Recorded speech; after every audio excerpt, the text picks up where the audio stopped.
موضوعنا maanta waxaan ku soo qaadanaynaa cudurka loo yaqaano gaas calooleedka ama bowg calooleed. Cudurkan gaas calooleedka ama peptic ulcer disease wuxuu ku dhacaa inta ugu badan ee dheefshiidka.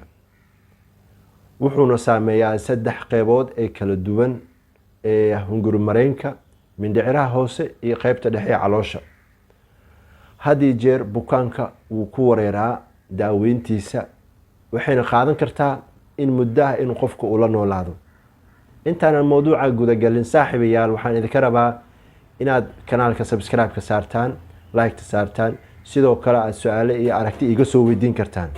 Marka labaad haddaad igala socotid dhanka iyo Facebook waxaan kaa codsanaa like iyo follow inaad naga hilmaamin.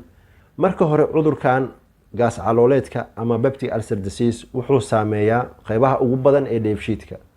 Marka labaad dabcan si gaar ah wuxuu aad ugu badan yahay in lagu arko qaybta dhexe ee caloosha, boodiga meesha loo yaqaano, sidoo kale qaybta hoose ee caloosha iyo duodenumka ama caloosha iyo mindhiciraha yar qaybta isaga imaanayaan. Marka laga hadlayo peptic ulcer disease ama bowg calooleed waa marka xuubka ku dahaaran caloosha si guud ahaan u difaaca qaab shaqeynta caloosha iyo dhicaamada soo deyntooda iyo dabcan dhigaga iyo xididaha soo galaya inuu noqdo mid boog ah ama inay nabro ku samaysmeen, taasoo loo yaqaano mucosal ulceration.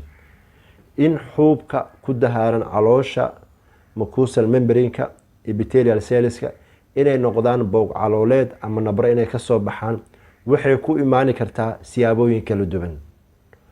waxaana ugu horeeya waxa loo yaqaan Helicobacter pylori bacterium ama jeermiska hadii jeer bakteeriyada lagu sheego qofka marka uu gaas caloolood uu ku dhaco ama bowg calooleed lagu arko, taasoo loo yaqaano Helicobacter pylori infection. Sida guud Helicobacter pylori infection waxay survival ee ku tahay ama ay ku badbaadaa mar walba inner layerska mucosal membrane-ka xuubabka ku dahaaran caloosha, taasoo aysan qofka waxba u dhibeynin, dhibaatana aysan u keenaynin. laakiin qofka marka uu isticmaalo factorieska ama waxyaabaha ka qayb qaadanayo habdifaaca caloosha inay hoos u yaraadaan, taasoo suurtagal ah in acid badan caloosha lagu soo daayo, bakteeriyadana ay ugu faa'iideysan karto inay ku korto, ku taranto, colonization ay ku noqoto, markaasna ay waxyeeleyn karto dhammaan qaybaha kala duwan ee mucosal inner layerska xuubabka ku dahaaran caloosha. marka ay noqoto bakteeriyada inay waxyeeleyso xuubabka ku dahaaran caloosha waxay ka bilaabanaysaa qaybta loo yaqaano epithelial layers, xuubka ugu horeeya ee ku wareegsan caloosha gudaheeda, kaasoo soo daayo enzymes badan ama dhicaamo badan kana qayb qaataan in habdhiska dheefshiidka uu burburiyo waxyaabaha uu qofka uu cuno. marka ay bakteeriyada ee meesha ay ku diyaar garowdo, ku balaarato, kuna korto, waxay isku dayaysaa inay la falgasho qaybaha habdifaaca caloosha, lymphatic cells-ka kuwa loo yaqaano ama unugyada ka hortaga waxyaabaha caabuqa ku samaysmi kara caloosha gudaheeda. si ay macnaha bakteeriyada ula falgasho ama ay ugu hor imaado qaybahaas kala duwan, waxay isku dayaysaa inay sameyso motility ama dhaqdhaqaaq si macnaha ay meelo kale oo u waxyeeleyso caloosha gudaheeda. taasina waxay keenaysaa in xuubkii gudaha caloosha uu dhaawacmo, nabro ay ku samaysmaan, meeshaasna ay noqoto meel ay environment acid aad ugu badan yahay, bakteeriyadana ay u suurtagal tahay inay ku badbaadi karto. marka ay noqdaan mucosal layerska dabcan inflammation inuu ka dilaaco, hypersecretion acid badan la soo daayo ama aashita badan caloosha gudaha lagu soo daayo, si toos ah qofkaas waxa ugu dhacay ama saameeyay waxa loo yaqaano Helicobacter pylori infection. in calooshiisa marka baaritaano la sameeyo lagu arko in bakteeriyada gaaska keenta ama bowg calooleedka sameysa inay saameysay. waxyaabaha kale ee sababi kara in qofka bowg calooleed ama gaas calooleed uu ku sameysmo waxaa ka mid ah daawooyinka loo yaqaano non-steroidal anti-inflammatory drugs. daawooyinkaas oo kale ah ibuprofen, diclofenac, aspirin. qofka marka si joogto ah uu isticmaalo in muddahana uu qaato, daawooyinkaas waxay waxyeeleynayaan dhammaan qaybaha kala duwan ee caloosha, waxaana aad u yaraanaya habdifaaci caloosha. waxay daawooyinkaas sameynayaan in ay qodaan mucosal layerka ama membrane-ka xuubka ku dahaaran caloosha gudaheeda. qofka markuu daawadu u isticmaalo si toos ah inuu ula falgalayso qaybaha kala duwan ee habdifaaca caloosha, waxayna hoos u yareynayaan marka enzymeska ama dhicaamadii caloosha la soo deynayo gaar ahaan hydrochloric acid. sidoo kale waxaa kaloo aada u badanayo in meeshaas lagu arko acidid badan. daawooyinka qofka markuu isticmaalo gaar ahaan noocyada aan kasoo hadalnay non steroidal anti inflammatory drugska waxa ay noqonaysaa in dabcan ay aada u yaraadaan enzymeska ama dhicaamada ka hortaga caabuqyada caloosha ku sameysma gaar ahaan kuwa loo yaqaano cyclooxygenase cox2. sidoo kale in macnaha enzymeka loo sameeyo hadii jeer in difaaca caloosha uu ka qayb qaato loona yaqaano prostaglandin inuu asagana uu ku yaraado. meeshaasna ay fursad u tahay qofka markuu daawo u isticmaalo inay qodanto ay noqoto daawadii meesha inay waxyeeleyso xuubkina difaaciisu uu yaraado qofkana inuu ku dhacay wax loo yaqaano boog calooleed ama gaas calooleed. waxyaabaha kale ee saameeya qofka marka lagu soo sheego inuu haayo boog calooleed ama gaas calooleed gaar ahaan peptic ulcer disease waxaa ka mid ah metabolism disorders, inay aada u qaldoomaan qeybaha kala duwan ee endocrine system dhacaamada jirka la soo deynayay gaar ahaan marka ay dabcan ay jirto hypersecretion thyroid glandka.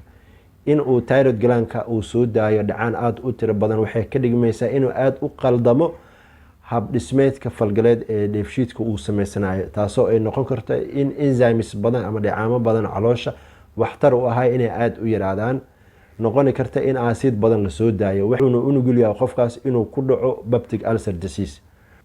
sidoo kale waxyaabaha kale ee ka qayb qaadan kara waxaa ka mid ah infectionska viral diseaseka ka dhasha caabuqyada jeermiska ilmaaragtada ee viralka. waxaa suurtagal ah qofka inuu ku dilaaco peptic ulcer disease ama boog calooleed. sidoo kale waxyaabaha kale ee ku imaani kara in qofka uu ku dhaco boog calooleed waxaa ka mid ah in qofka psychological stress badan uu ku jiro, in qofka marka uu walwal badan uu ku furan yahay, naxdin badan ay ku furan tahay, haddii jeer wuxuu aada u nugul yahay inuu ku dhaco gaas calooleed. waxyaabaha kale ka qayb qaadan kara waxaa ka mid ah metastasis malignancy, inuu jiro kansar qeybo kala duwan ee caloosha hoose saameeyey. waxyaabaha kale ee ka qayb qaadan kara peptic ulcer disease inuu jiro waxaa ka mid ah in qofka marka uu la xanuunsanaa liver disease ama noocyada cudurada beerka ku dhaco waxaa suurtagal ah ama aada ugu fududeynaysaa inuu si toosa ugu sii dhaco waxa loo yaqaano gaas calooleed. marka uu qofka uu ku dhaco boog calooleed ama gaas calooleed waxaa isbedel balaaran ku imaanaya mechanism factor defensiga ee caloosha ay lahayd, qaab difaaceedkii caloosha u sameysanay inuu aada u yaraado. waxyaabaha ka mid ah ee aadka u yaraana waxaa ka mid ah prostaglandinka enzymeka loo yaqaana ama dhacaanka laga soo daayo caloosha kaasoo hadii jeer yareeya inuu caloosha ay ku sameysanto inflammation ama caabuq. sidoo kale inay caloosha ku yaraato phospholipid maadada loo yaqaano. sidoo kale inay caloosha ay ku yaraadaan blood flowgii xididihii caloosha dhiigga usoo gudbinayo inay noqdaan kuwa insufficient ah, aan dhiig badan keeni karin, oxygen badanna aan soo gudbin karin. qeybahaas markuu isbedel uu ku yimaado ee aada u yaraadaan waxaa ka faa-ideysanaya marka wax loo yaqaano aggressive factors, in caloosha saameyn ay ku noqoto qofka waxyaabaha uu isticmaalayo sida acid factorska, aashita ama waxyaabaha dabcan macmacaanka ah. sidoo kale cunooyinka kala duwan qeybahooda. waxyaabaha kale ee caloosha mechanismkeeda aadka u yareynaya ama habdifaaceeda iyo dhacaamada lasoo deynaya inay yaraadaan ka dhigaya waxaa ka mid ah in qofka cigarette smoking inuu yahay, sigaarka uu cabo, sidoo kale alcoholismka uu cabo. waxay ka qayb qaadanaysaa inay yareyso dabcan soo saaristii dhicaamada dheefshiidka iyo in caloosha ay tahay mid aada aan u shaqeynin, unugul leh inay ku dhacaan bakteeriyada ama caabuqa gaas calooleedka uu ku sameyso. inkastoo qeybo kala duwan uu saameeyo cudurkan gaas calooleedka, meesha ugu badan ee dadka waxyeelada daran u geysa waxaa waaye dabcan qeybta hoose ee duodenumka ama biliary antrum regionka loo yaqaano, taasoo ah caloosha marka ay dhammaato qeybta ku xigto oo mindhicirada yaryarka ay ku sameysana. sida guud bukaamada lagu arko gaas calooleedka ama boog calooleedka waxaa si isku mid ah ugu soo muuqanaya calaamado. waxaana ka mid ah in qofka mararka qaarkooda uu isku arko epigastric pain, in baga uu xanuun badan uu ka sheeganayo. sidoo kale inuu isku arko lalabo badan ama matag. sidoo kale calooshiisa inay aada u dibarsan tahay ama aada dabcan caloosha u fadhida aysan u saxarooneynin ama aarya ugu furan tahay. waxyaabaha kale lagu arko bukaamada qaba peptic ulcer disease waxaa ka mid ah in qofka uusan raashin qaadin karin, raashinkina uu dhibayo. sidoo kale xanuunada qaar waxay noqonayaan ilaa ay dhabarka gadaal inuu isku arko radiation back pain, inuu ku dhahayo qofkaas waxaa jiro xanuun layga taagaya gadaal iyo qeybta hore ee caloosha. dhammaan calaamadahaas kala duwan iyo noocyadaas uu u kala baxo peptic ulcer disease waxaa muhiim ah haddaad isku aragtay inaad la tashatid dhakhtar ama goob caafimaad si lagaaga tala bixiyo baaritaano loo sameeyo. halkan ayaan kusoo koobaa mowduuca peptic ulcer disease, noocyada uu kala baxo iyo qaabka uu yimaado. anigoo ah Dr. Maxamed Liibaan Maxamed waxaan idin leeyahay aad iyo aad u mahadsantihiin. wassalaamu calaykum waraxmatullaahi wabarakatu.